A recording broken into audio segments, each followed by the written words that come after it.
You're listening to Beyond the Plate with Andrew Kaplan. This sounds so weird. You're listening to Beyond the Plate with Kappy.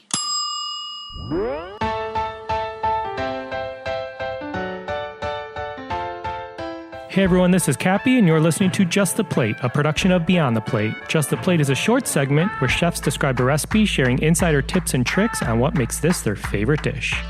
Today you're going to hear from Chef Rocco DiSpirito. If you missed last week's episode with him, please be sure to check that one out. Rocco's one of the most talented and influential healthy lifestyle-focused chefs today. He's won a James Beard Award. He has 13 cookbooks, 5 of which have been New York Times bestsellers. He was named Food & Wine Magazine's Best New Chef, People Magazine's Sexiest Chef. He was the first chef to appear on Gourmet Magazine's cover as America's Most Exciting Young Chef. But most importantly, he's inspired countless weight loss journeys and has dedicated his life to proving that healthy and delicious are not mutually exclusive. So here's the deal. In this episode, you're getting a twofer. You're getting a recipe from Rocco in his new cookbook, and I'm also going to do a recipe read of one of Rocco's recipes, one of my favorites. Rocco's going to share a recipe from his upcoming cookbook called Rocco's Healthy and Delicious. It's due out October 17th. He's going to take you on a short little read of what he calls a Snickerdoodle Protein Ball. It's a no-bake cookie. Sounds really delicious. If I don't make it too soon, I know my mom will be in her kitchen making it, so I'll get to try it from her. He's got some delicious recipes in this book I'm super excited about. I came across his beet tartare, which looks incredible. He has a protein pizza crust, which looks great. Anyway, I'm going to let Rocco go first, and I'll stop talking, but get hungry.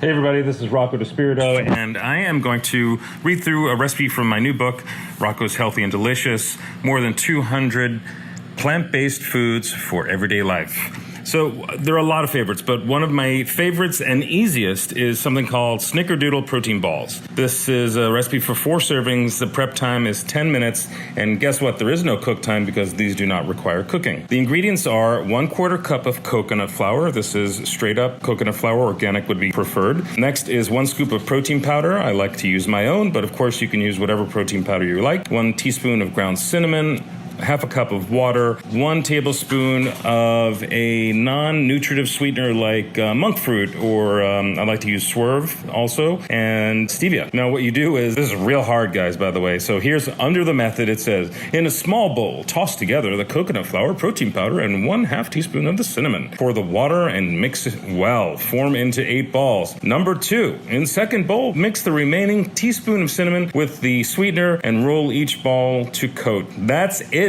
57 calories per serving, about 2 balls per serving. Each serving contains 6 grams of protein, 10 grams of high fiber carbs. In fact, there's 5 grams of fiber per serving, and that's it. You just mix it all, roll the balls, and consume. How much easier could it be? I really hope you enjoy this sampling from Rocco's Healthy and Delicious. More than 200 mostly plant-based recipes for everyday life. Good luck and good eating. All right, now Rocco's passing the mic over to me. He just did his Snickerdoodle Protein Balls, and I'm going to go ahead and do Rocco DiSpirito's Mama's Meatballs. I, along with my wife, truly believe they're the best meatballs. Everyone has their favorites. That's okay.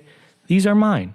And I'm going to tell you how to make them because I've made them plenty of times for myself, for my wife, for parties, and they're delicious. And I think another meatball recipe is always okay.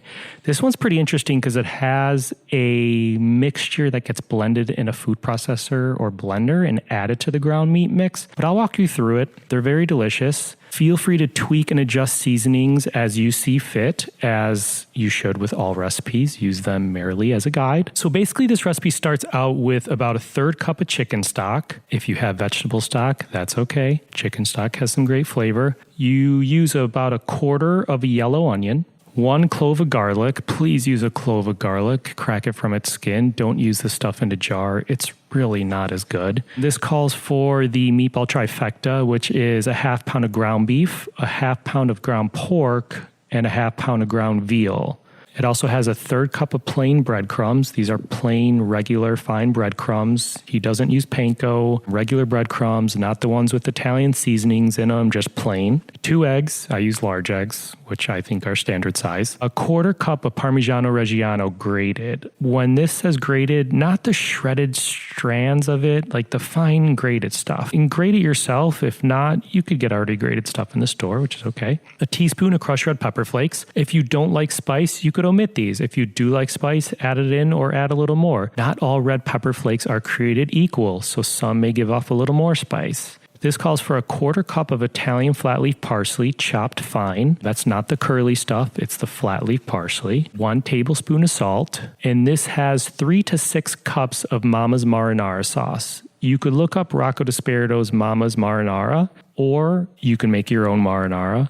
Or feel free to cheat a little here and use your favorite marinara from the store. Moreos has a good one. It is a little more expensive than some others, but it's pretty delicious. It has all real products in there. But there's so many great marinara sauces in the supermarket these days, so find one that you like. This is also great use for leftover marinara. And also 1/4 cup of extra virgin olive oil. All right, so get into it. Place the chicken stock, the onion, the garlic, and the parsley in a blender or food processor and puree it. I use a blender. I have a Vitamix. I think it's the best investment in the kitchen, quite frankly. So that's what I use. You want to blend these up pretty well and make kind of a paste sauce, if you will. And then in a large bowl, you're going to combine the pureed mix with the stock and the onion and garlic and all that, along with your 3 meats, your beef, your pork, and your veal. You're going to add your breadcrumbs, your eggs, your Parmigiano Reggiano, your red pepper flakes, parsley, salt. You're going to combine with both hands, kind of gently mix those together till it's uniform, till all the flavors are spread out, but don't overmix it. And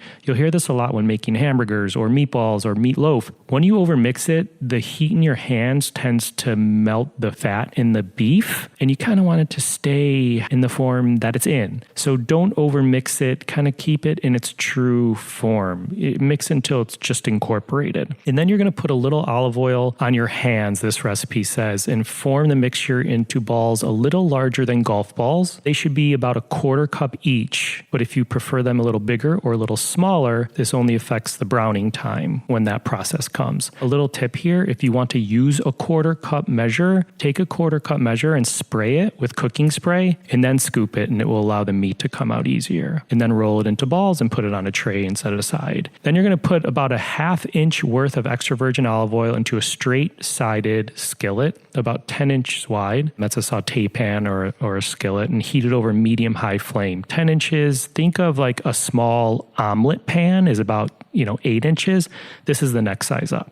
I've used bigger pots, pans, but 10 inches is a good starting point. And you're going to, like I said, put it over a medium-high flame. And once it starts to shimmer a little bit, you're going to add the meatballs to the pan, working in batches if they don't all fit. You're going to brown the meatballs, keep an eye on them. You want to turn them once. Once they start to brown, turn them over. It takes about 10 to 15 minutes in total, the recipe says, but go more so by the color and the golden brownness rather than a time frame. While the meatballs are browning, put all your marinara sauce in a big sauce pot, at least 6 quarts, maybe a little bigger. Put that over medium heat so it starts a little gentle steam or bubble. As the meatballs are done, you're going to lift them out of the pan with a slotted spoon, leave as much of the oil as you can in the pan, and you're going to gently place them in the marinara sauce. Stir them gently just so they're covered in the sauce, but make sure you don't break up these meatballs too much because they're pretty gentle and tender and delicious. You're going to simmer on low heat for about an hour, low to medium heat for about an hour, and that's it. They're done. It's pretty easy. There's a decent amount of steps, but it's not too bad, and trust me, it's all worth it. You could serve these as a side, just as meatballs. You could serve it over pasta if you like that. You could serve it over vegetables if you like that. Serve it with a little extra Parmigiano Reggiano sprinkled on top, and that's about it. That's Rocco's meatballs. I think they're extremely delicious.